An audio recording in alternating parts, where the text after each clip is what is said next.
नई किराने की दुकान खोलना चाहते हैं तो आज की पॉडकास्ट आपके लिए है। मैं एक किराना दुकानदार हूं और अपने अनुभव आपके साथ साझा करने जा रहा हूं, जिससे आप नई दुकान खोलना चाहते हैं तो आपके काफ़ी अनुभव होगा। और अगर आपने नई दुकान अभी अभी 2-4 महीने से खोली है तो भी ये वीडियो आपके लिए है, आपको इससे काफ़ी मदद मिलेगी। देखिए, अगर नई दुकान खोलना चाहते हैं तो सबसे पहला काम जो आपको करना है, अगर इस बिजनेस में बने रहना है और इससे आप 30, 40, 50 हज़ार रुपये महीना कमाना चाहते हैं तो दुकान में 10, 20, 40, 50 हज़ार रुपये का माल रखकर बिल्कुल मत बैठना। इस बात को गांठ बांध लीजिए। कम सामान से दुकान शुरू ही नहीं करनी है। किराना दुकान में 100-150 आइटमों की वैरायटी होती है। इसके लिए आपको 2 से 3 लाख यानी कि 2-2.5 लाख रुपए लगेंगे। आप 2-2.5 लाख रुपए में पूरी दुकान भरकर दुकान शुरू कीजिए, अगर आप इस बिजनेस में जमे भी रहना चाहते हैं और इससे अच्छी कमाई भी करना चाहते हैं तो। वरना यूं ही 10, 20, 30 हज़ार रुपये का सामान भरकर टाइम पास के लिए इस दुकान को शुरू मत कीजिए। ना इसमें आपको कमाई होगी, ना ही आपके पास ग्राहक आएंगे, और आपको कुछ टाइम के बाद ये धंधा बंद भी करना पड़ सकता है। जब आपके पास सारा सामान होता है, दुकान भरी पूरी होती है, आपके आसपास चाहे 2, 4, 6 दुकानें हो, आपके आस पड़ोस में कई दुकानें पहले से खुली हुई हो, इससे कुछ फर्क ही नहीं पड़ता। क्योंकि आपके पास पूरा सामान है। ग्राहक एक बार आपकी दुकान में आएगा तो जब उसे सारा सामान अच्छी क्वालिटी का मिलेगा, सही रेट पर मिलेगा, तो वो आपके साथ जुड़ जाएगा और आपका रेगुलर कस्टमर धीरे धीरे वो 5-6 महीने में ही बन जाएगा। तो आपको सारा सामान भरना होगा। और जब आप सारा सामान भर लेते हैं तो आपको अपने आसपास की दुकानों से कम रेट पर उस सामान को देना होगा। बराबर रेट पर दीजिए या उससे कम रेट पर दीजिए, ज़्यादा रेट पर तो देना ही नहीं है। शुरुआत में इस बात का ध्यान रखना होता है। क्योंकि मान लीजिए जैसे रिफाइंड की थैली हो गई, अब उस पर रेट काफ़ी ज़्यादा होता है और बिकती है वो उससे 20, 30, 40 रुपये कम। ये किराने दुकान पर होता ही होता है। कहीं किसी शहर में पर्टिकुलर जगह की बात तो मैं नहीं कर रहा, लेकिन 80% जगह ऐसा ही होता है कि इस तरह का आइटम अपने रेट से कम बिकता है।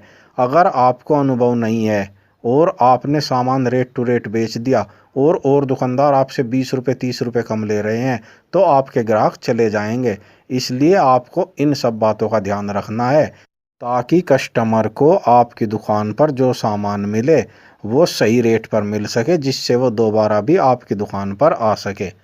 तीसरी बात जो ध्यान में रखनी है, शुरुआत में हमें ये अनुभव नहीं होता कि हमें किस तरह का आइटम लाना है। हम होलसेलर के पास चले जाते हैं, होलसेलर हमें अलग अलग आइटम दे देता है और होलसेलर कोई भी दुकानदार हो वो एक हिसाब लगाता है। उसे जिस सामान में ज़्यादा पैसा बचता है, यानी कि होलसेलर को जिस ब्रांड के आइटम में ज़्यादा प्रॉफिट होता है, नए दुकानदारों को उस तरह का आइटम पेल देता है। तो शुरुआत में आपको हर आइटम, वो चाहे नूडल हो, बिस्किट हो, मसाले हो, नमक हो, कोई भी आइटम हो, आपको ब्रांडेड आइटम रखने हैं। ब्रांडेड आइटम अपने आप ही आपके दुकान में क्वालिटी को जमा देंगे, कस्टमर पर आपका विश्वास जम जाएगा। फिर धीरे धीरे जैसा आइटम कस्टमर मांगता है, दुकानदार को अपने आप अनुभव होता रहता है कि ये सामान सस्ते रेट वाला भी, यानी कि जो लोकल आइटम या अदर कंपनी के सस्ते आइटम हैं, वे भी दुकान पर रखने हैं। तो आपको जब इस तरह का अनुभव होने लगे तब आप ऐसे आइटम लाए। शुरुआत में ब्रांडेड आइटम ही रखें, इन पे आपको मार्जिन तो कम मिलेगा लेकिन इनकी सेल फटाफट होगी और आपकी बिक्री बन जाएगी। वरना शुरुआत में ही ऐसा ना करे कि ऑफर और स्कीम के चक्कर में इस तरह का कोई आइटम दुकान पर लाकर रख ले जिसे कस्टमर लेता ही नहीं, और वो आइटम आपकी दुकान पर रखा रखा ही एक्सपायर या बेकार हो जाएगा। तो शुरुआत में इन सब चीज़ों से बचे, अपना पैसा फंसाने से बचे। हर आइटम को, ब्रांडेड जो भी आइटम है वही अपनी दुकान में लाकर रखना है। फिर धीरे धीरे अनुभव के बाद और सामान लाना है। सामान भी सारा हो गया, दुकान भी भर ली, आपने कम रेट पर भी दे रहे हैं और क्वालिटी का प्रोडक्ट भी कस्टमर को दे रहे हैं। अब इसके साथ साथ आपको जो एक और काम करना है वो है खुद पर ध्यान देना। आपको अपने व्यवहार पर ध्यान देना होगा। कस्टमर के साथ अच्छी रिलेशनशिप बनाएं। अच्छा रिलेशन अगर आपका कस्टमर से होगा तो कस्टमर आपके पास लौट कर आएगा। ना ही चिड़चिड़ा स्वभाव रखे, ना ही क्रोधी स्वभाव रखे, ना कभी कस्टमर पर नाराज हो। अगर कोई कस्टमर सामान को वापस भी देने आता है, क्योंकि शुरुआत में दुकानदार के पास जब कोई कस्टमर सामान वापस लेते के आता है तो नए जो दुकानदार होते हैं उन्हें थोड़ी खीज होती है कि यार अभी तो सामान बिका था, अब ये उल्टा लेकर आ गया। इस तरह की बात ना सोचे और कस्टमर से वो सामान वापस रख ले, क्योंकि कस्टमर से वो सामान लेंगे तो कस्टमर दोबारा भी दूसरा सामान लेने आएगा, उसका जो नुकसान है वो दूसरे सामान में प्रॉफिट में बदल जाएगा। लेकिन अगर सामान लेते टाइम ही आप कस्टमर पर झल्ला उठे, उस पर नाराज हो गए, तो सामान तो आप शायद वापस ले या ना ले, रुपये 2 रुपये 10 रुपये के ऊपर। उसके बाद अगर कस्टमर टूट गया और वो दूसरी दुकान पर चला जाने लगा, आपके पास नहीं आया दोबारा लौट कर, तो आप खुद सोच कर देख लीजिए आपको कितना बड़ा नुकसान होने वाला है। इसलिए कस्टमर से मीठे बोल बोले, नरमाई के साथ, बहुत ही शांत स्वभाव में बोले और हमेशा हंसकर बात करे।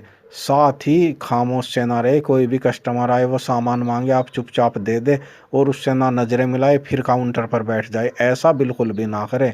कस्टमर के साथ हंसिए, बोलिए, इतना तो पूछ ही सकते हैं क्या घर पर सब ठीक है, आपका स्वास्थ्य ठीक है, और छोटी मोटी बात, क्योंकि कस्टमर 2-4 मिनट के लिए दुकान पर आता है। अगर उसे अपनापन फील हो गया, वो एक बार आपसे जुड़ गया, तो दोबारा ऑटोमेटिक सारी दुकानों को छोड़कर आपके पास ही आएगा। और नए दुकानदारों के साथ एक और आखिरी चीज़ बताने जा रहा हूँ, वो है उधार। नए दुकानदार कस्टमर बनाने के चक्कर में उधार काफ़ी ज़्यादा दे देते हैं और इस चक्कर में वे फंस जाते हैं। उधार को बिल्कुल भी ज़्यादा नहीं देना है, नई दुकान पे तो उधार देना ही नहीं है। शुरुआत में ही बता दीजिए मैं उधार की दुकानदारी नहीं कर रहा, जितना हो सके इससे बच कर रहें। अगर आप उधार से बच गए तो आपकी दुकान बड़ी जल्दी चल निकलेगी। उधार से बचने का जो मेरा मतलब है वो ये है कि आप उधार में इतने ना फंस जाए कि आपकी दुकान का स्टॉक, आपके पास जो स्टॉक लाने के लिए दूसरे राउंड का पैसा है वो सारा उधार में फंस जाए।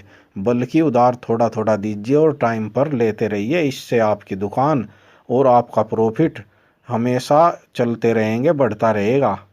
इसके अलावा आप जब नई दुकान खोलेंगे तो आपको धीरे धीरे और अनुभव होने लगेंगे और 5-6 महीने तक आप दुकान पर बने रहिएगा। इतना टाइम तो ग्राहक बनने में लगता ही है।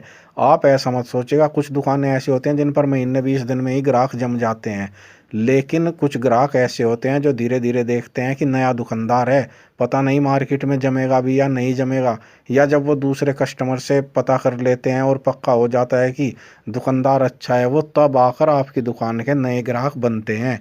इसलिए 3-4-5 महीने तक तो आप बहुत धैर्य के साथ दुकानदारी करें, भले ही आपकी बिक्री, आपकी सेल कम हो, लेकिन जमे रहें। तो ये कुछ जानकारी थी जो नए दुकानदारों के काम आ सकती हैं, जो मेरे अनुभव थे, मैंने आपके साथ साझा किए हैं।